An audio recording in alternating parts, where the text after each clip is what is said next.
Kā tas tā ir sanācis, ka visi tavā dzīvē ir svarīgāki nekā tu pati vai tu pats? Kā tas tā sanāca? Tu skrien pilnīgi visiem. Izpalīdzi, izdari pienākumus, paņēmusi uz sevi vairāk kā vispār saprašanas, un tu skrien pa to dzīvi kā vāveres ritenī, un tev pat nav laiks spoguli uz sevi paskatīties. Kur esi tu tajā visā?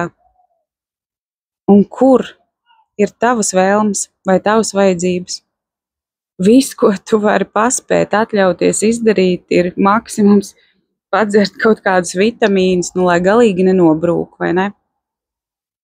Kā tev liekas, vai tas ir tas vērtīgākais, ko tu vari sev iedot šajā dzīvē? Un tagad lūdzu atbildi pats vai pati uz šo jautājumu. Ja tu piedzimi viens pats šajā pasaulē, un tu aiziesi no šīs pasaules arī viens pats, kurš ir vissvarīgākais tavā dzīvē?